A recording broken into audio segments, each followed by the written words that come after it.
Hotel green peak, hotel green peak resort, Bandarban. চমৎকার একটি পুল দেখেন।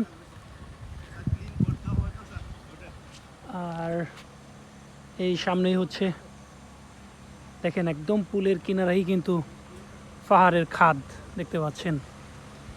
যেমনটা ভয়ঙ্কর তার চেয়ে বেশি সুন্দর। Wow, what a location. তো এখন সকাল 10টা বাজে। আমরা সুইমিং পুলে পরে নামবো। নামার পরে হচ্ছে আরেকটু ভালো করে দেখানোর চেষ্টা করব।